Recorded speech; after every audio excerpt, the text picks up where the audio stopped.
Hello everyone, it's nice to be with you again. I'm Richard Martin and this is your wake-up call coming to you on Friday, March the 17th, 2017 from Malaysia. It happened again. Another spying scandal in the land of the free.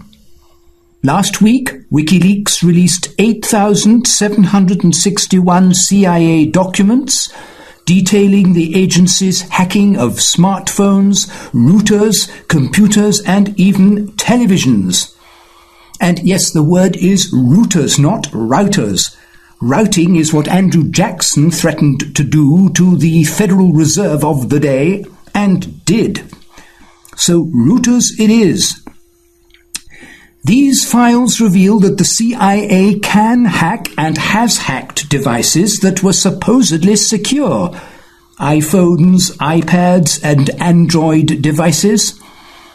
The documents further reveal that the CIA is deliberately infecting personal computers with spyware, including Windows, Mac OS and X, Solaris, Linux, and other operating systems.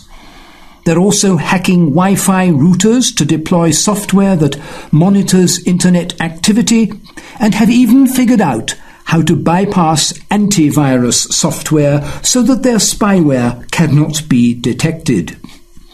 They've also managed to make the rest of the world believe that Russian hackers, not the CIA, are behind all this malware and spyware. It's like a restatement of that old Mission Impossible line, "Should any of your IM forces be caught or killed, we'll blame Russia." The CIA is pretty shameless about its activities, nicknaming its various hacking programs Assassin, Medusa, and Brutal Kangaroo. One of the deepest revelations is that the agency is able to hack internet-connected televisions, including Samsung Smart TVs, through a program called Weeping Angel. Basically, the CIA can turn your TV into a listening device, recording conversations in the room and transmitting the audio to a CIA server. Even if you think the TV is off, it's not. CIA hackers have been able to spoof the on-off display and set the television to a false off mode. Bottom line, no device that's connected to the outside world is truly safe. Future Wikileaks publications may show that the intelligence community is hacking home automation devices, internet-connected automobiles, including driverless vehicles, and artificial intelligence like Amazon's Alexa. It's hard to be shocked at this point that the government is spying on its own allies and citizens. This is just the latest in a pattern of brazen surveillance and flagrant constitutional violations on the part of the US intelligence community. But that's precisely what I find most concerning. The lack of concern over these new CIA documents.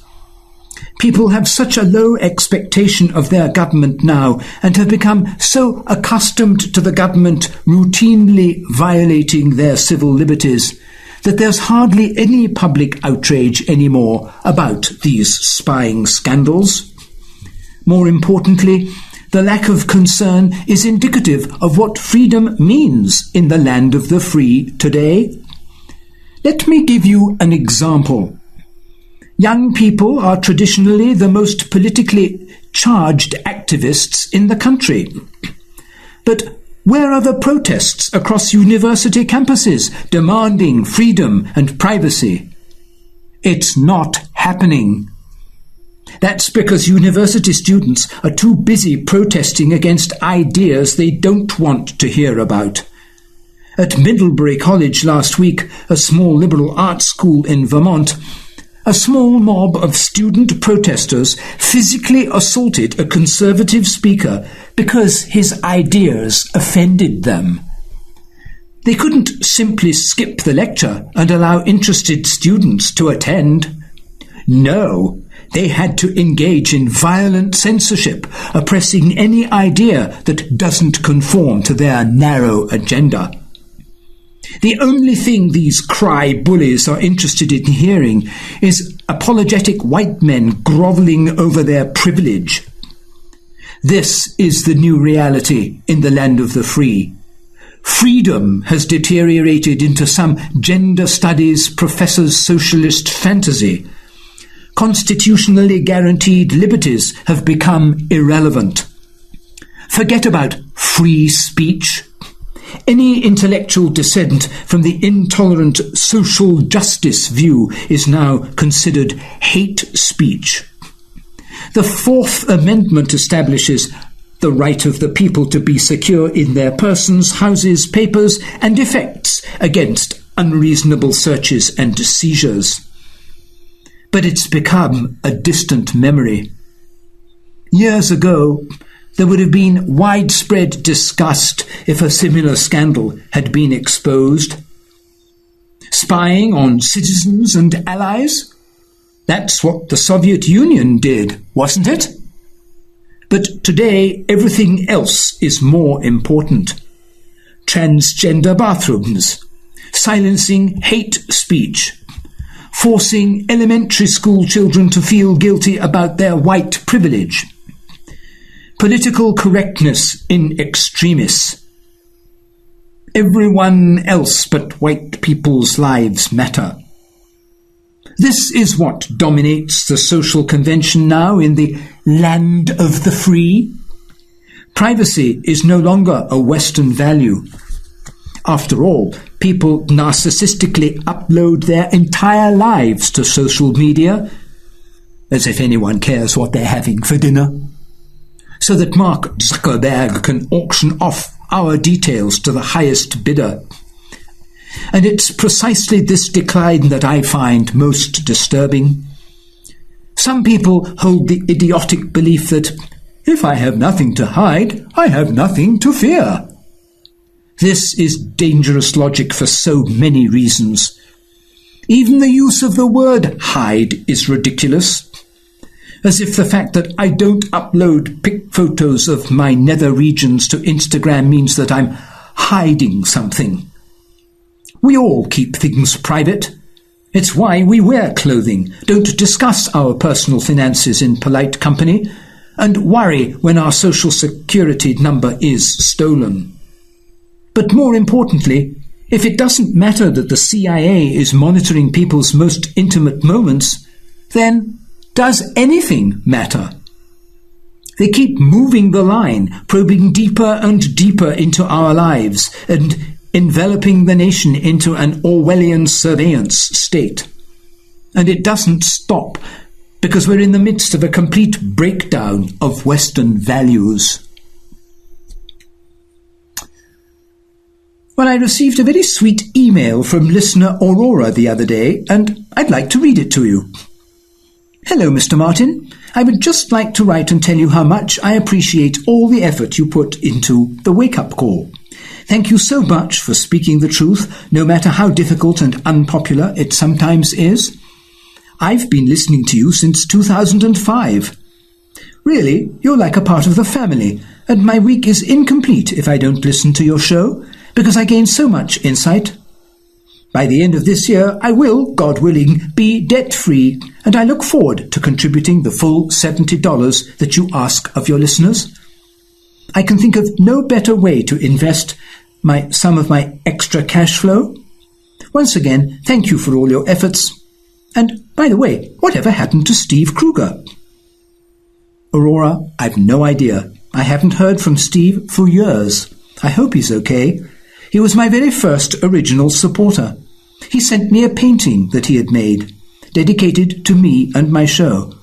It was terribly touching. He was also my most fervent correspondent for many years.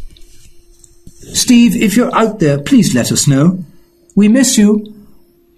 So thank you, Aurora. I'm very touched at your sentiments. Yes, the government can use your phone, your computer, and even potentially your television to spy on what you're doing inside your own home. Last Tuesday, Wikileaks released those thousands of documents that prove what virtually every serious analyst and commentator in America has been saying for years about government spying.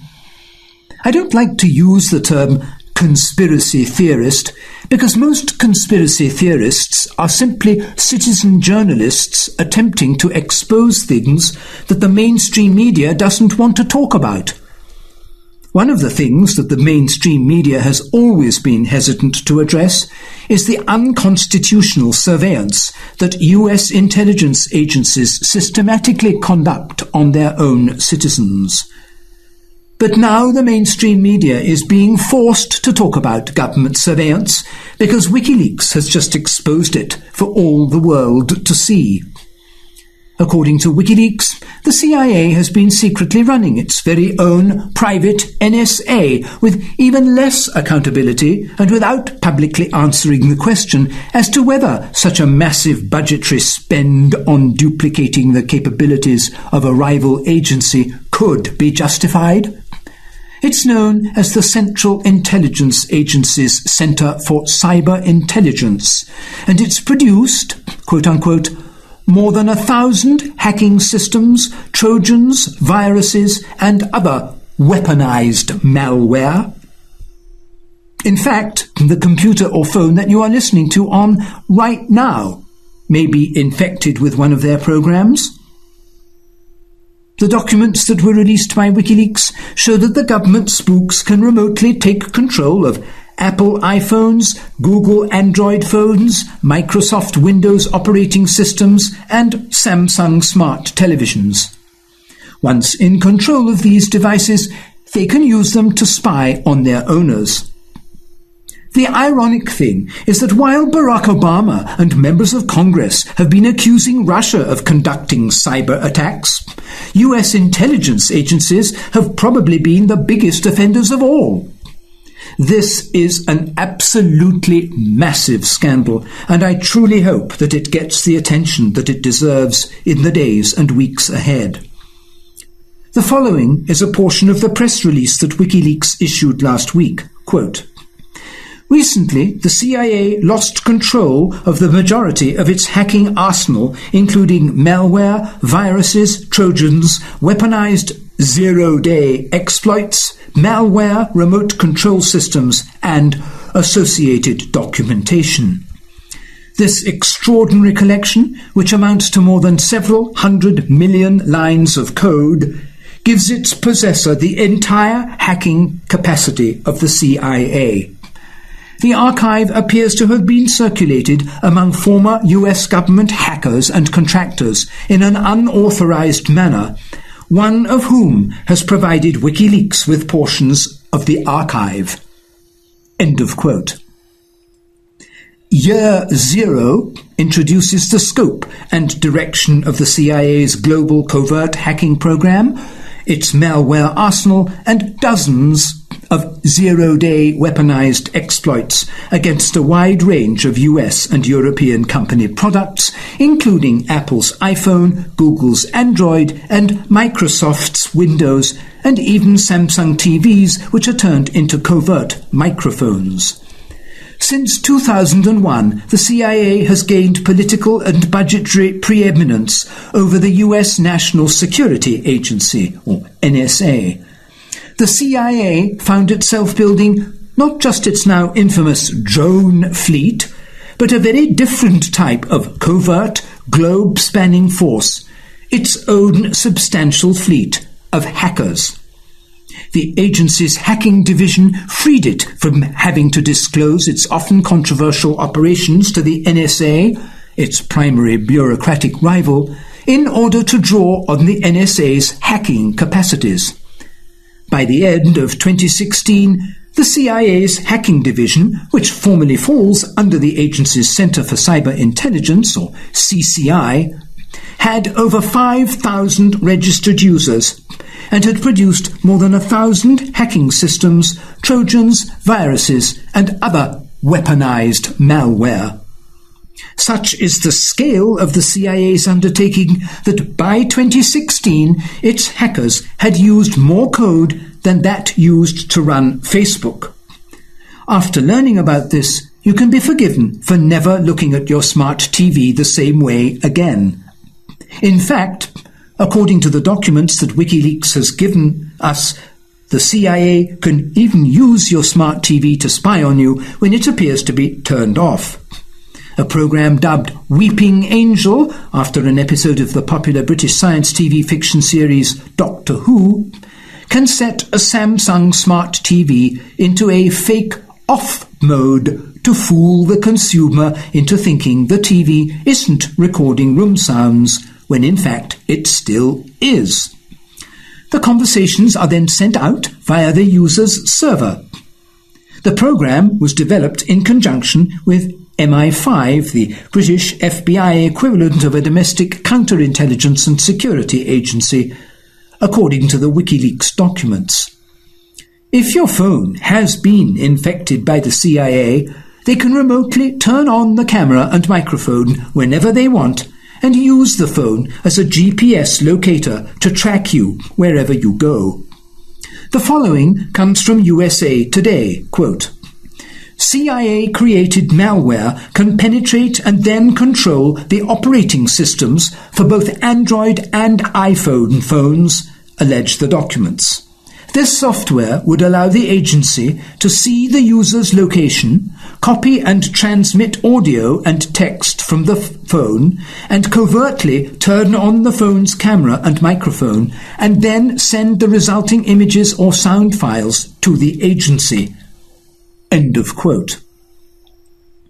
Now that President Trump is extremely upset that the government was spying on him, let's hope he steps up to the plate and puts an end to this unconstitutional surveillance for good. In the documents that Wikileaks has just released, there is even discussion about the CIA potentially being able to infect a vehicle control system. Presumably, the goal would be to remotely take control of a vehicle and either spy on the occupants or kill them by driving into an obstacle at very high speed. The CIA has also been developing ways to make it look like a cyber attack that they conducted actually came from the Russians.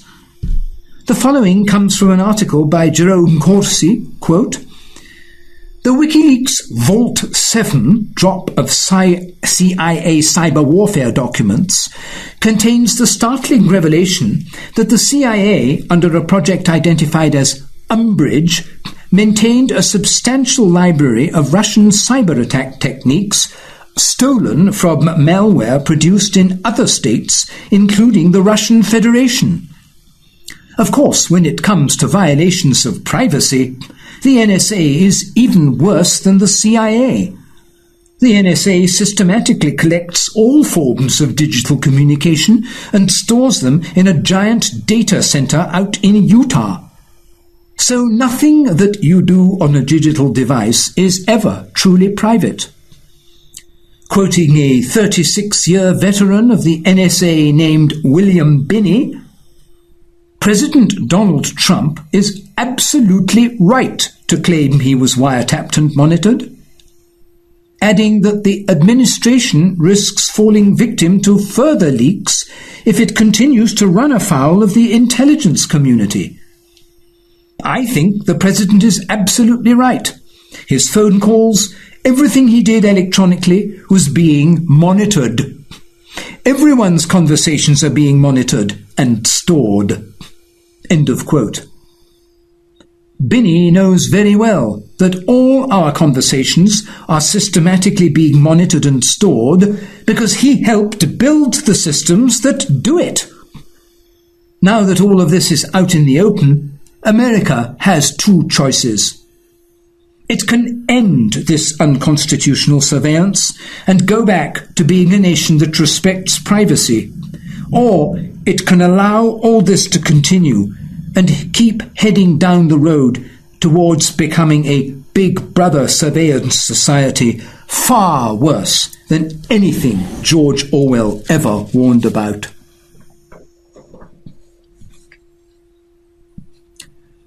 The battle raging in the deep state isn't just a bureaucratic battle. It's a war for the soul, identity, and direction of the nation. When do the unlimited powers of the intelligence security agencies threaten America's domestic and global national interests? The CIA and its political enablers claim the agency's essentially unlimited powers, partially revealed by Wikileaks' Vault 7, pose no threat to America's interests, since they are intended to defend American interests. This is the rationale presented by neocon CIA allies in both political parties. The CIA can't possibly threaten America's interests, because it is the CIA itself which defines America's interests. This is the wormhole down which civil liberties and democracy have drained. It is an extraordinarily defining moment in American history when the director of the FBI publicly declares that there is no such thing as absolute privacy in the US. In effect, privacy is now contingent on the level of interest the security state has in the private conversation and data. If we read the US Constitution, we do not find such contingencies. Civil liberties are absolute.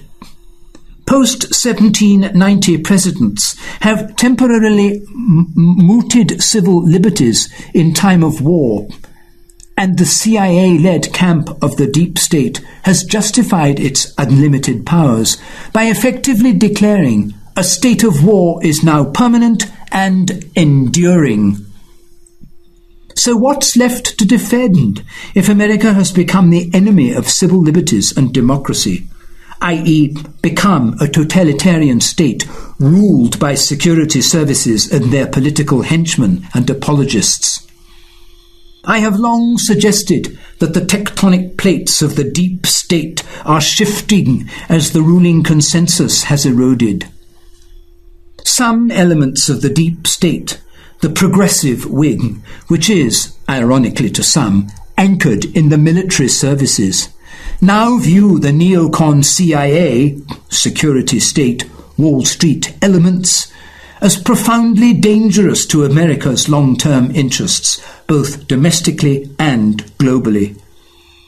I have suggested that this rogue deep state quietly aided Donald Trump by subtly undermining Hillary Clinton's campaign as the last best chance to save the nation from the neocons' overreach that the establishment's Wall Street-funded leadership, going back to Bush, Clinton, Obama et al., has overseen, including granting the CIA and its allies virtually unlimited powers, unhindered by any effective oversight.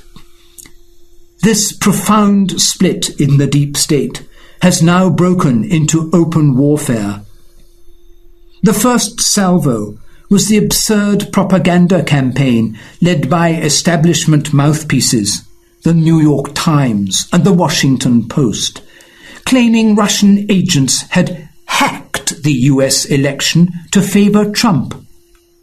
This fact-free propaganda campaign failed. Having no evidence didn't work quite as well as the New York Times and Washington Post expected. So the propaganda machine launched the second salvo, accusing Trump of being a Russian patsy. The evidence for this claim was equally laughable. That campaign has only made the establishment, its propaganda mouthpieces, and the neocon deep state look desperate and foolish on the global and domestic stages.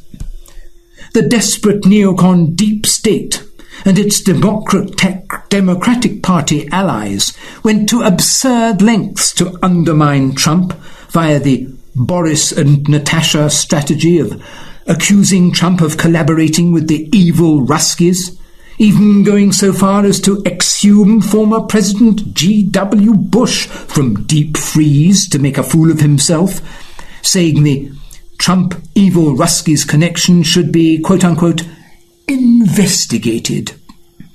Now the rogue elements have launched a counterstrike, Vault 7. I highly recommend reading Wikileaks' summary of Vault 7. We now know that the CIA maintained a special program called Umbrage to mimic Russia-based hackers and create false trails back to fictitious Russian hackers. A number of highly experienced analysts who reviewed the supposed Russian hacks had suggested the so-called evidence smelled of false trails, not just breadcrumbs, but breadcrumbs heavy-handedly stenciled, "This is Russian malware." The body count from Vault 2, or Vault 7, has not yet been tallied, but it wouldn't surprise me if former President Obama and his team eventually end up as political casualties.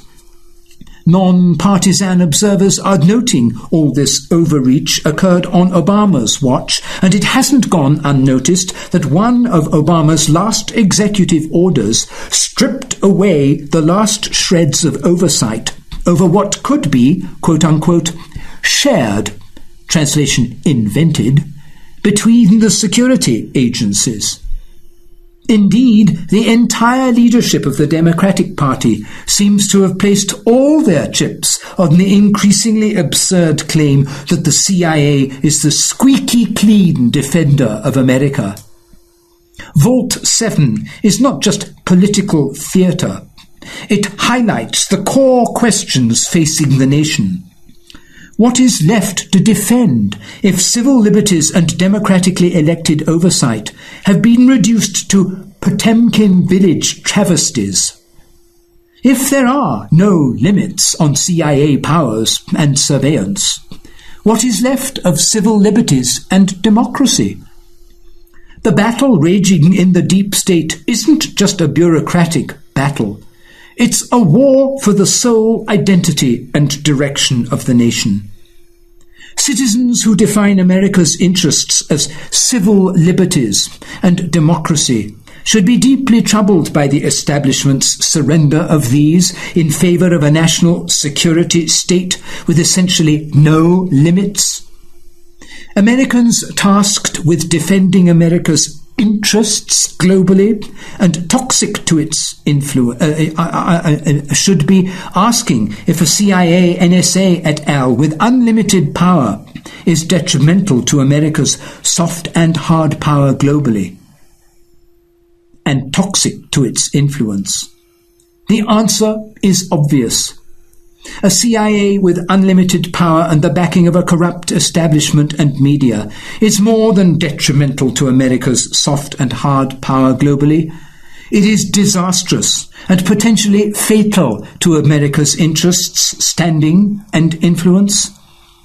Those on the sidelines can only hope that the progressive wing of the deep state, the rogue elements who see the terrible danger of an unlimited national security state, will succeed in undermining the powerful political support for this toxic totalitarian regime. Share the truth. Invite others to listen to Richard Martin's wake-up call. Richard Martin produces his shows single-handedly, based on his extensive reading and research.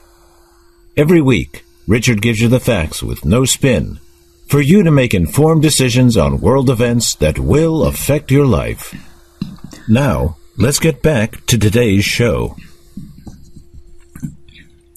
This is how the deep state has perfected the teachings of the infamous master propagandist Edward Bernays. I quote from his work entitled Propaganda, written in 1928.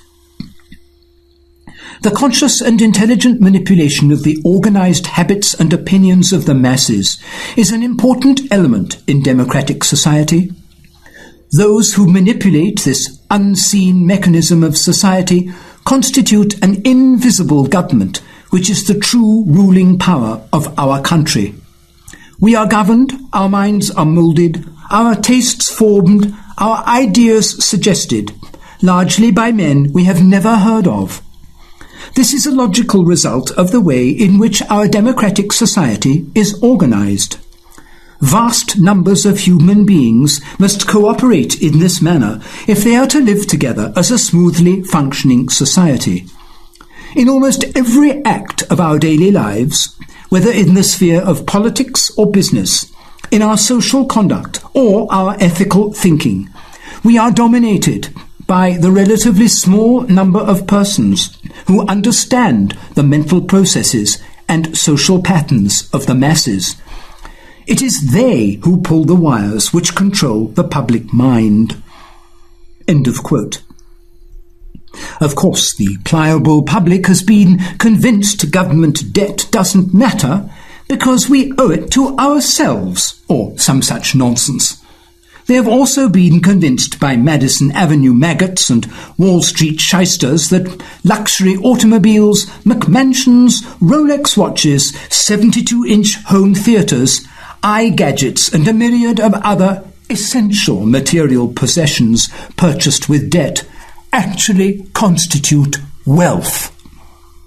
Keeping up with the Joneses has been brainwashed into the minds of the ignorant masses as their only true goal in life. The result is consumer credit of $3.8 trillion, the highest level in history. Since the 2008 financial crisis, created by the fraudulent issuance of mountains of subprime debt by the Wall Street banks and stimulated by the easy money Fed, hundreds of billions of subprime student loan and auto debt have been dispensed to boost GDP artificially. This scheme was concocted by the Obama administration, Yellen, and their Wall Street puppeteers to bamboozle the public and temporarily jolt the economy. It failed. Over 25% of all student loans are in default. 6 million Americans are delinquent on their auto loans. The taxpayer bailout, when the student loan crisis suddenly hits, will exceed $500 billion, as Obama has doled out loans to every functionally illiterate college wannabe in the nation. You'd think the payoff from doling out $700 billion in student loan debt would be more knowledgeable young people imbued with the inspiration to change the world with their newfound intelligence and training. Nothing could be further from the truth. The $700 billion has produced illiterate, violent, social justice warriors who despise free speech, can't write a sentence, and are virtually unemployable. But they're good at protesting, burning things, and being outraged by anyone they disagree with. This student loan debacle has been a purposeful scheme to lower unemployment artificially and provide the appearance of economic recovery, as the loan money has been used for eye gadgets, booze, hookers, and blow. Mission accomplished, Obama. Let me quote another passage from the great H.L. Mencken, whom too few Americans know anything about. The most erroneous assumption is to the effect that the arm of public education is to fill the young of the species with knowledge and awaken their intelligence, and so make them fit to discharge the duties of citizenship in an enlightened and independent manner. Nothing could be further from the truth. The aim of public education is not to spread enlightenment at all.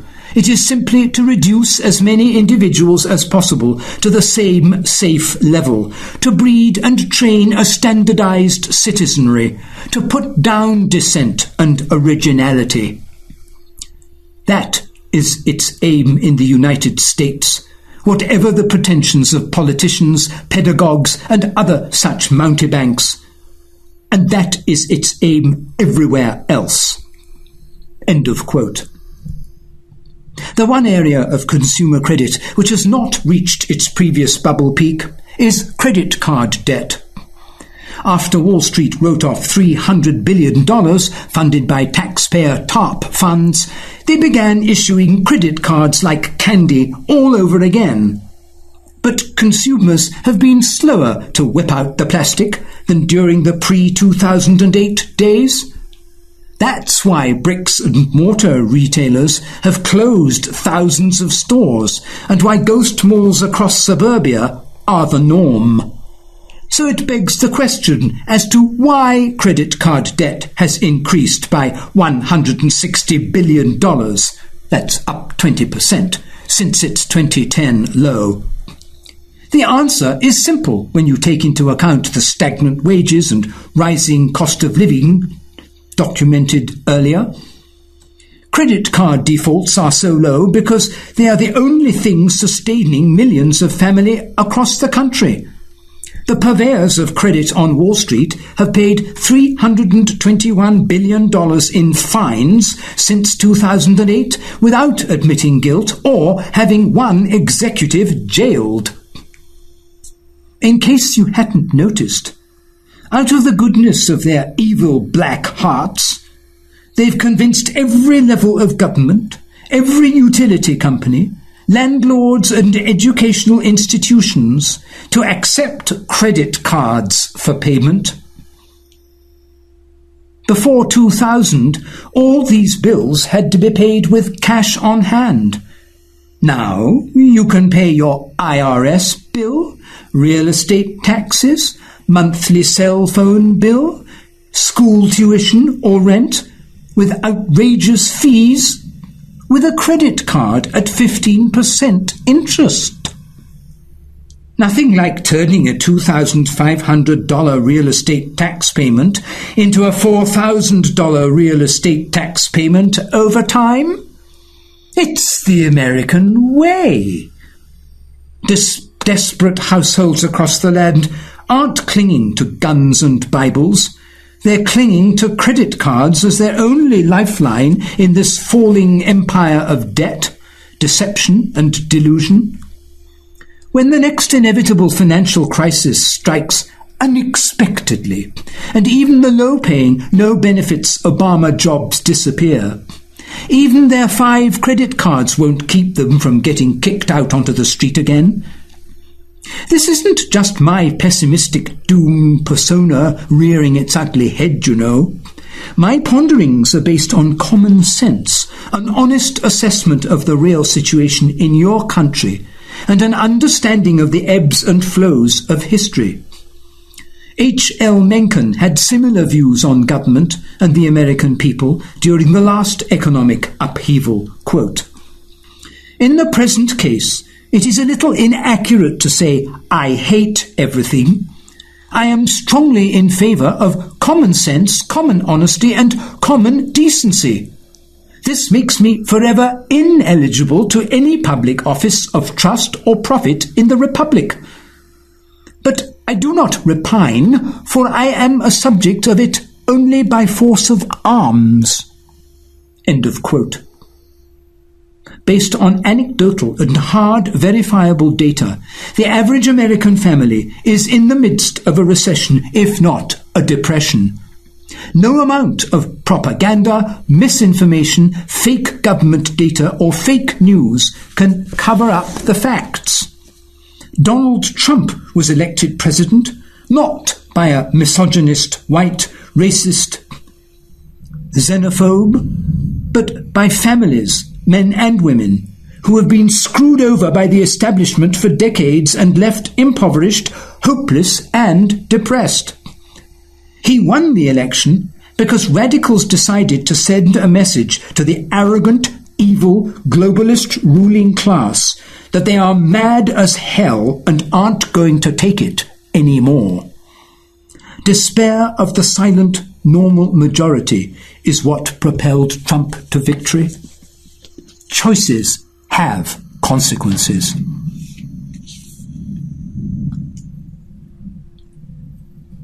With increasing frequency, aggressive foreign policy moves by Washington have been palmed off by the media and political establishment as defensive responses to hacking and cyber espionage by US imperialism's geopolitical adversaries, Russia and China.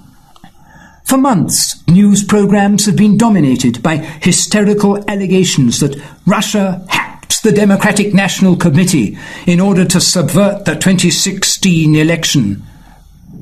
As the print and broadcast media were engaged in feverish denunciations of Russia, the US and its NATO allies moved thousands of troops and hundreds of tanks to the Russian border. Not content to allege interference only in the American election, the US media and its international surrogates have alleged Russian meddling in elections in France, Germany, and other far-flung countries. Prior to the current furor over Russian hacking of the election, the Obama administration used allegations of hacking and intellectual property theft to justify the trade sanctions and military escalation against China that accompanied its pivot to Asia. Whenever the State Department, the CIA, or unnamed intelligence officials proclaim another alleged cyber provocation by Washington's geopolitical rivals, news anchors breathlessly regurgitate the allegations as fact, accompanying them with potted infographics and footage of masked men in darkened rooms aggressively typing away at computer keyboards. But the official narrative of a benevolent and well-intentioned US government coming under attack from hordes of Russian and Chinese hackers, spies and internet trolls was upended last week with the publication by Wikileaks of some 9,000 documents showing the methods used by the Central Intelligence Agency to carry out criminal cyber espionage, exploitation, hacking and disinformation operations all over the world. The documents reveal that the CIA possesses the ability to exploit and control any internet-connected device, including mobile phones and smart televisions. These tools, employed by an army of 5,000 CIA hackers, give the agency the means to spy on virtually anyone, whether inside or outside the United States, including foreign governments, friend and foe alike, as well as international organizations such as the United Nations. The Wikileaks documents expose the United States as the world's greatest rogue state and cyber criminal. The monstrous US espionage network, paid for with hundreds of billions in tax dollars, uses diplomatic posts to hide its activities from what it calls its allies, spies on world leaders, organizes kidnappings and assassinations, and aims to influence or overturn elections all over the world. Last week, former CIA Director Michael Hayden replied to the revelations by boasting, quote, "But there are people out there that you want us to spy on. You want us to have the ability to actually turn on that listening device inside the TV to learn that person's intentions?" End of quote. One can only imagine the howls of indignation such statements would evoke in the American press if they were uttered by a former Russian spy master. In his comments, Hayden barely attempts to cover up the fact that the United States runs a spying and political disruption operation, the likes of which Russian President Vladimir Putin or Chinese President Xi Jinping could only dream of. The Wikileaks documents show that the United States seeks to cover up its illicit operations by planting false flags indicating that its geopolitical adversaries, including Russia and China, bear responsibility for its crimes. Cybersecurity expert Robert Graham noted in a blog post, for example, that, quote-unquote, "One antivirus researcher has told me that a virus they once suspected came from the Russians or Chinese can now be attributed to the CIA, as it matches the description perfectly to something in the leak."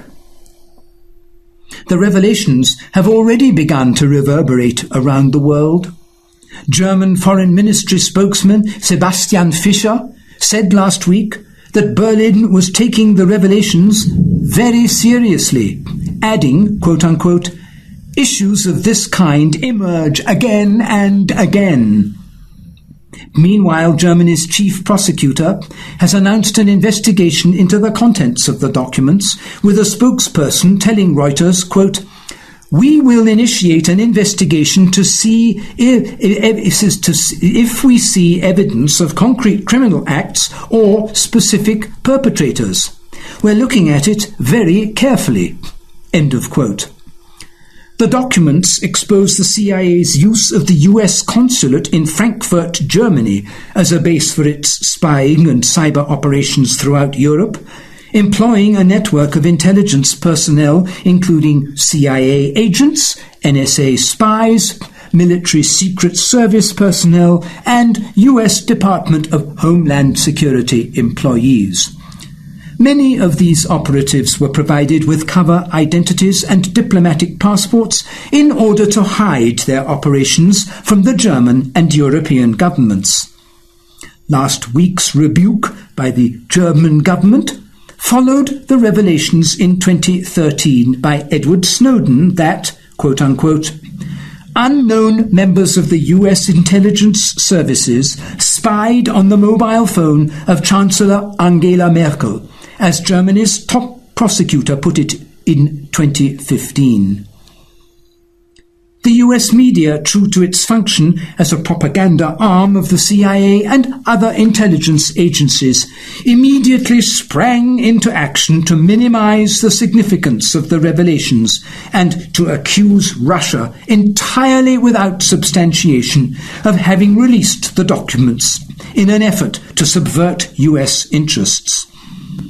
NPR quoted favorably the statements of Hayden, who declared, quote-unquote, "I can tell you that these tools would not be used against an American," while the Washington Post quoted a bevy of security experts who said there is nothing to worry about in the documents. It favorably cited one such expert, Jan Dawson, who declared, quote-unquote, "For the vast majority of us, this does not apply to us at all. There's no need to worry for any normal, law-abiding citizen." Such absurd statements made about a security apparatus that was proven by Snowden's revelation to have spied on the private communications of millions of Americans and then lied about it to the public and Congress were taken as good coin by the US media. Just one day after the Wikileaks revelations, the media spin machine was already busy portraying them as part of a Russian conspiracy against the United States and indicting Wikileaks for acting as an agent of foreign powers. Could Russia have hacked the CIA? Asked NBC's evening news program on Wednesday, while another segment was titled, "Could there be a Russian mole inside the CIA?" The types of spying and disruption mechanisms revealed in the documents constitutes a key instrument US foreign policy, which works to subvert the democratic rights of people all over the planet in the interests of US imperialism. No methods, whether spying, hacking, blackmail, murder, torture, or, when need be, bombings and invasion, are off the table. And ladies and gentlemen, you wonder why I plead and beg with you to leave your country as soon as possible and take up residence a long way away, because going on like this means that war is imminent. Not just a vague possibility, it is literally just round the corner.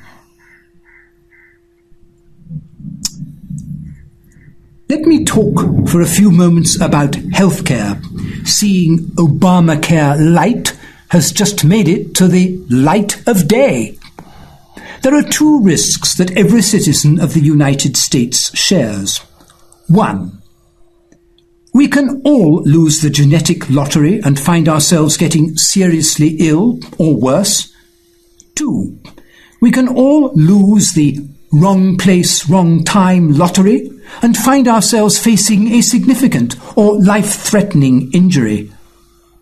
We can all take steps to reduce those risks, but it is impossible to eliminate them.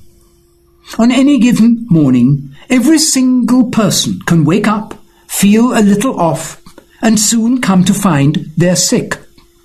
At any given moment, we can be in the wrong place and something catastrophic happens. A car, a bus, a baseball bat, a knife, a bullet, etc. All of a sudden, our loved ones are praying for us. Today, we deal with those fears by creating our own versions of risk management. Most of us try to get a job that offers health insurance.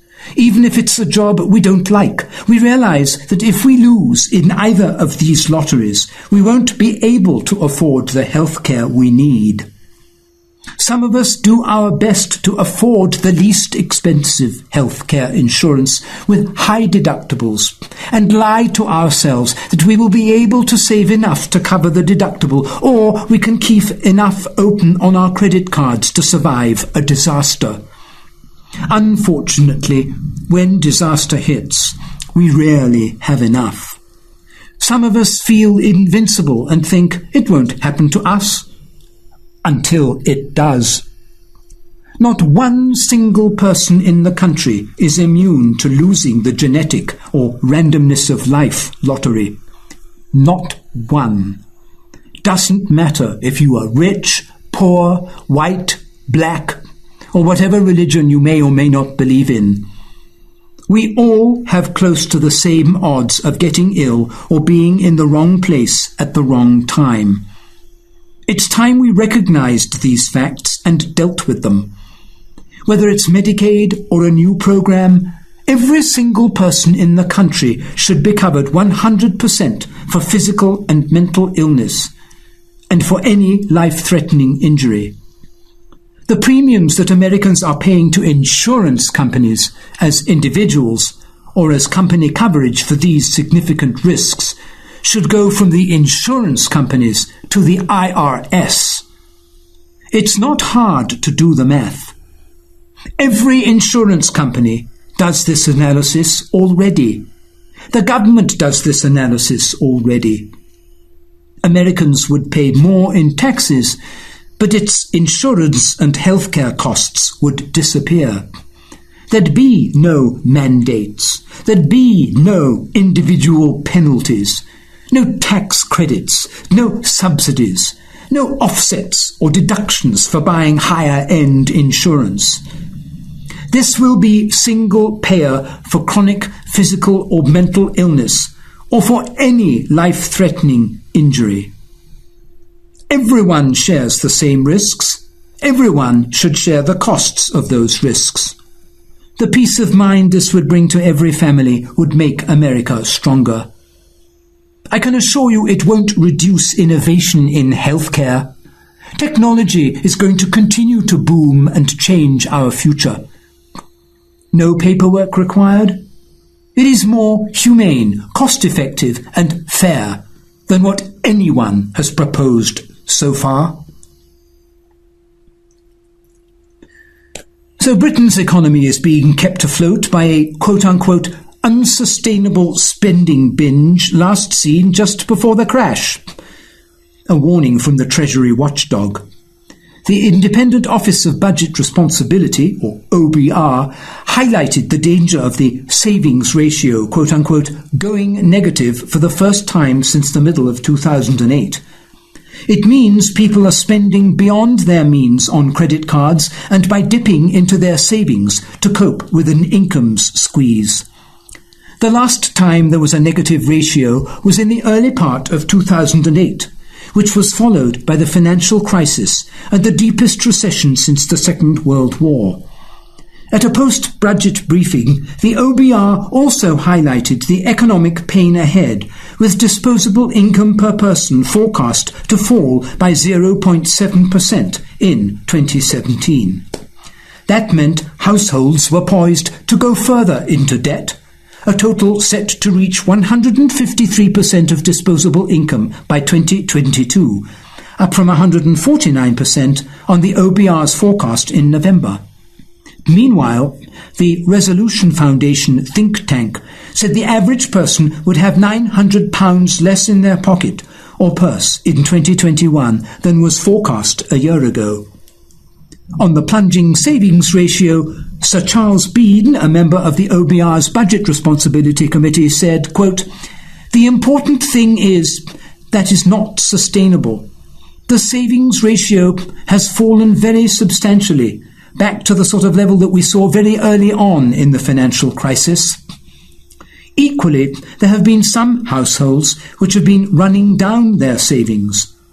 Only higher productivity and wage growth, neither of which are anticipated, can allow the spending binge to be sustained." End of quote. The OBR also dismissed Theresa May's lingering promise to reduce net migration to, quote-unquote, tens of thousands in the next 5 years, despite Brexit. Around 525,000 foreign workers would account for the vast majority of the 700,000 predicted rise in employment to 2021 and 22, as, quote-unquote, inward migrants are disproportionately of working age. The watchdog warned that the government was not on course to meet its flagship target to balance the books as early as possible after 2020. With no change in long-term growth potential, higher than expected growth in 2017 at 2% simply meant lower growth in the years to follow as, quote-unquote, spare capacity is used up. So it isn't just the United States, ladies and gentlemen. My own country has also succumbed to the disease. Very tragic, and by the way, so has the rest of Europe. But there's just so much I can talk about in 1 hour twice a week. Latin America's largest economy, Brazil, has contracted by 3.6% in 2016, shrinking for the second year in a row, statistics agency IBGE said on Tuesday. It confirmed the country is facing its longest and deepest recession in recorded history. Data show gross domestic product fell for the 8th straight quarter in the 3 months to December, down 0.9% from the previous quarter. The figure was worse than the 0.5% decline economists had forecast and left the country's overall GDP down 3.6% for the full year, following a 3.8% drop in 2015. Neil Shearing, chief emerging markets economist at Capital Economics, told the Financial Times, quote, "In real terms, GDP is now 9% below its pre-recession peak. This is comfortably the worst recession in recorded history." End of quote. Quoting Wolf Richter, "In a stunning deterioration, the unemployment rate in Brazil spiked to 12.6% in the rolling 3-month period through January, a record in the new data series going back to 2012, according to Brazil's statistical agency IBGE. Up from 11.8% in the 3-month period through October. Up from an already terribly high 9.5% a year ago, and more than double the 6.2% in December 2013. End of quote. Meanwhile, hordes of hungry people are rummaging through garbage cans in Venezuela in order to find something to fill their aching stomachs. Things have deteriorated so much that one of President Maduro's chief opponents has urged citizens to label which trash bags have food in them, so that people that are searching through the garbage can find food scraps more easily. Well, ladies and gentlemen, it's hard to know how to put all this into perspective, but I can tell you those who have risen the furthest will fall the hardest. And I'm afraid that puts the United States fairly and squarely in the center of the target. You must leave your country. There is no alternative. All right.